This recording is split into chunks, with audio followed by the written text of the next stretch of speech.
Good day everyone, Oliver here for Strangers Care. Right now I'm working on a big major topic.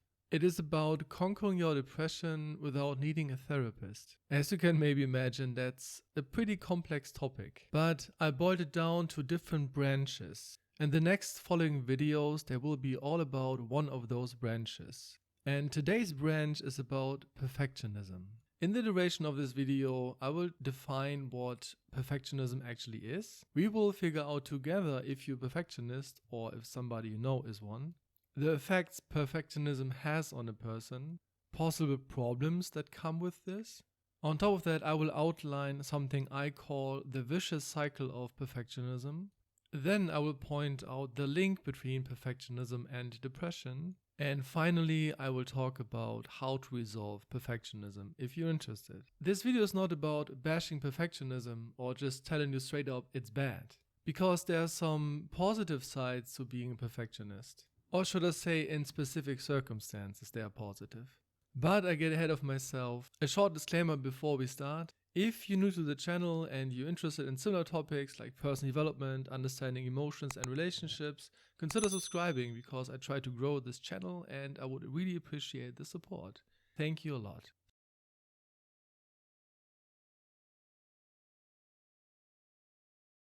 So what is actually perfectionism? I took a definition from Cambridge here.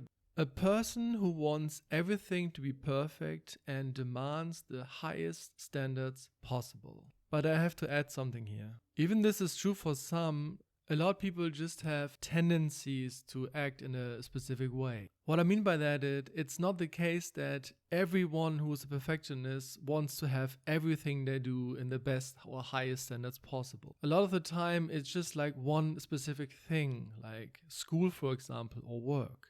And the reason I'm saying this is to underline the fact that perfectionism is way more common in people than you may think. So it's actually possible that a person is super cool, super chill to talk, but when it comes to one specific thing, like work for example, the person completely shifts.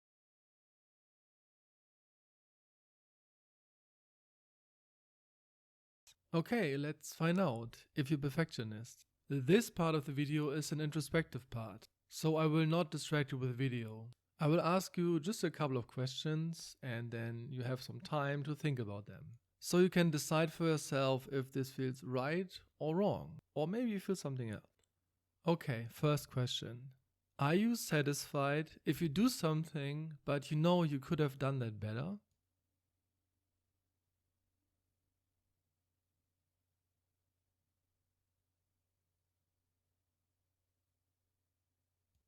How does it feel to end up in a race on 4th place?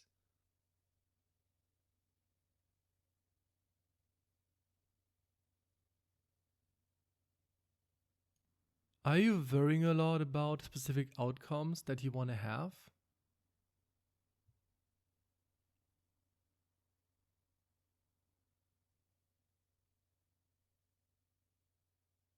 How often do you criticize yourself on a daily basis?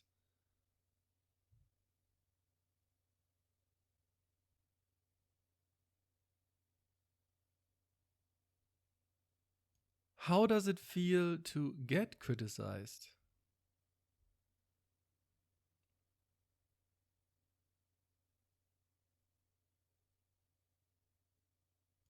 Maybe you know now that you're a perfectionist or you have the feeling that you could be one.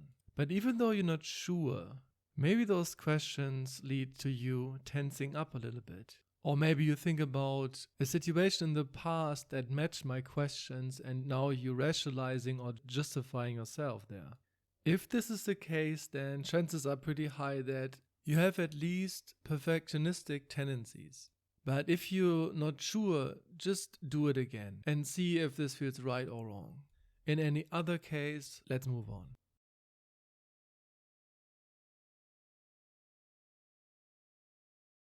So what effects, or should I say consequences, does perfectionism have? I took the following consequences from the University of Michigan, because in my humble opinion, I think this gives the widest range, so it's easier to relate. Perfectionists are more vulnerable to depression, social, test, and general anxiety, a writer's blockage, obsessiveness, compulsiveness, loneliness, impatience, frustration, anger, and suicidal thoughts. So even though you maybe achieve something that is valuable to you, it's at least worth a question if this is really worth it or not. Because there's a repercussion and actually a trade-off, which can have a very negative impact on your life. But that, of course, depends on the situation and the trait. Getting your degree, but then developing social anxiety, loneliness, and suicidal thoughts seem a bad choice, at least in my opinion. This is the first time you should ask yourself if perfectionism is really worth it for you or not. Moving on.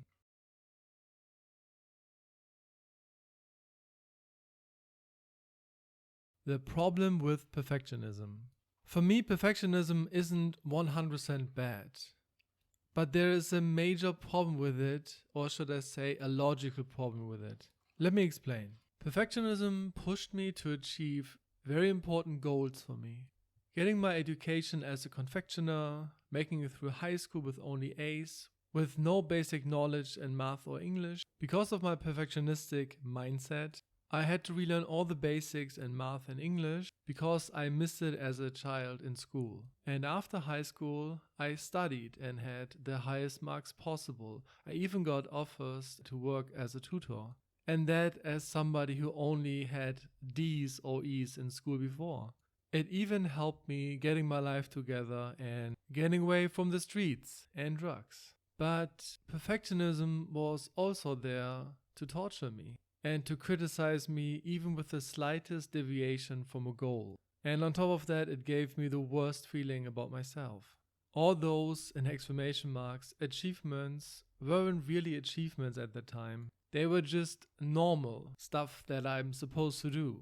And to be honest, looking back, they never felt like an achievement to me at all. Of course, you can argue here what I did is just straight up positive, right? Getting your life together and getting the degree you want. But this doesn't really shed light on the fact that because of perfectionism, I whipped myself to those goals. So here's the general mindset of perfectionism.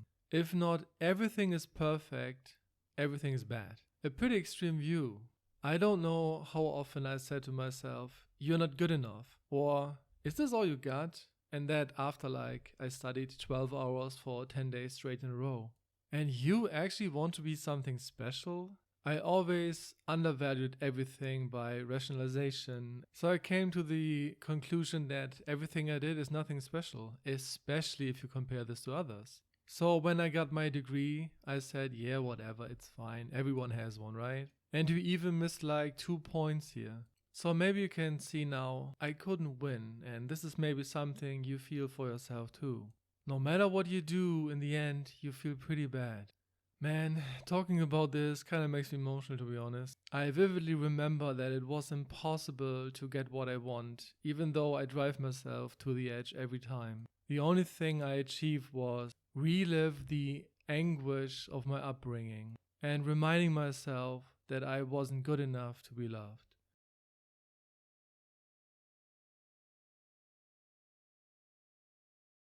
The vicious cycle of perfectionism.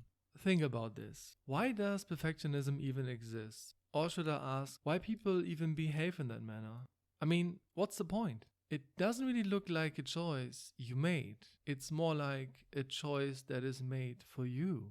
If you start a very deep investigation about your perfectionism, I'm pretty sure you will come to the same solution I did.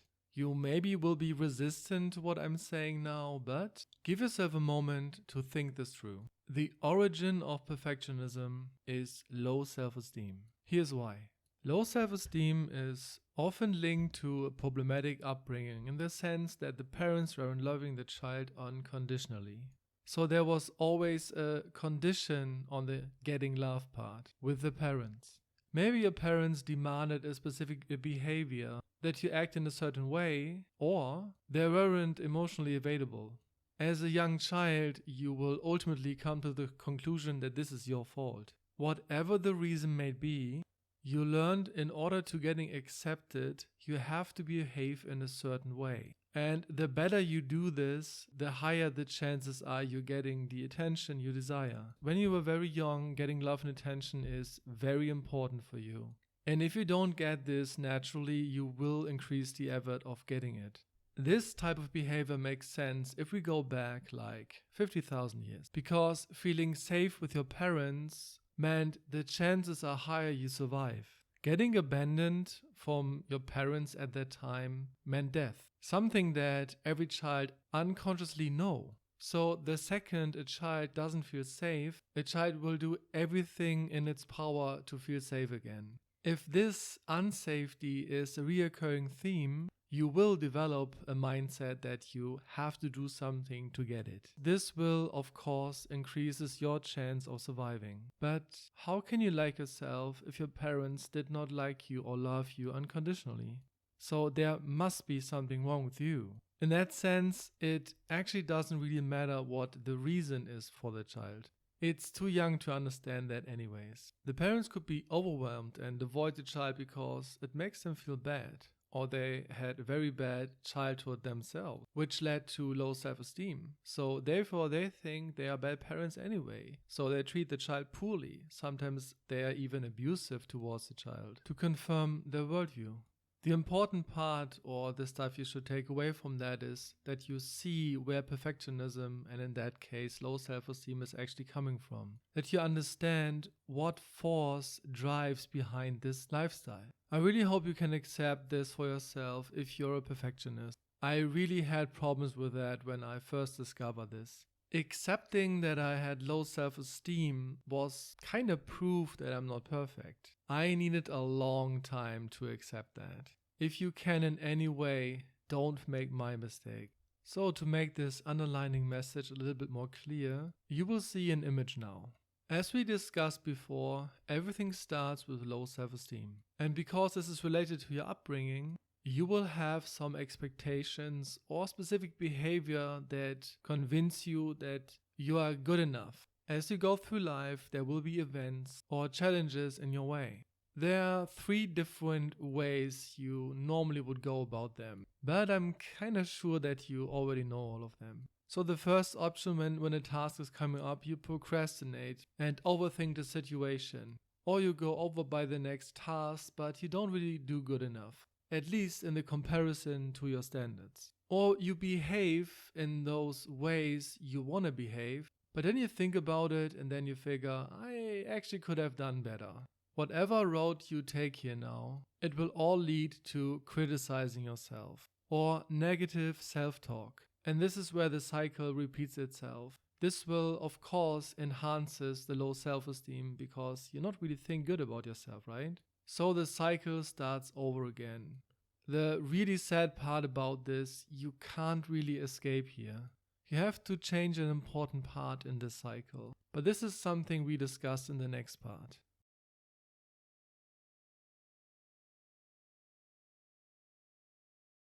The link between perfectionism and depression.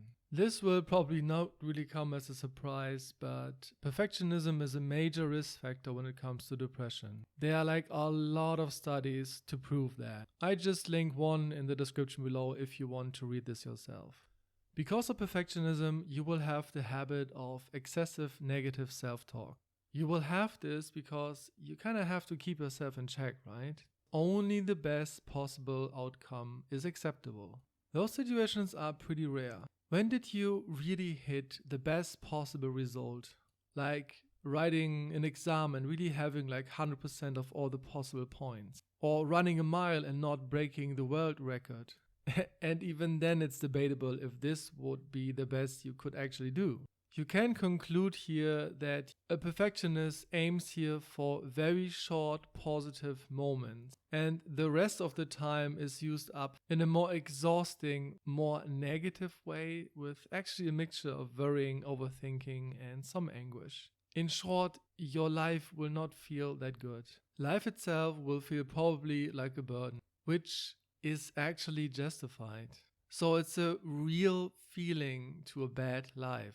It's just logical to assume the next step, depression. Because when you conclude this lifestyle, the life of a perfectionist is not about enjoying the moment, being present, or grateful. It's about progress and force with little to no rest or self-care. Perfectionism can be seen as a symptom that explains depression because the root cause of perfectionism is low self-esteem, which is probably caused by a problematic upbringing.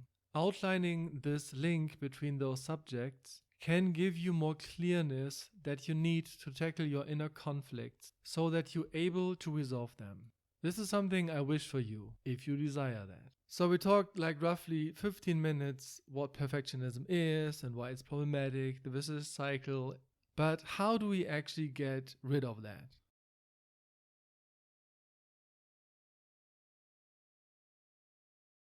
How do we resolve perfectionism? Breaking out this vicious cycle I explained before seems kinda impossible, but in fact, it really isn't. I tried in the past to break out of this cycle and it was actually really hard. At some point I was just deciding that it wasn't worth it. You see, a lot of inner conflicts people have are pretty simple to fix. Sure, it takes effort and sometimes some willpower, but it's not complicated. Let me ask you one question now. Does it make sense to try to resolve the perfectionism itself? That doesn't really sound that practical, right?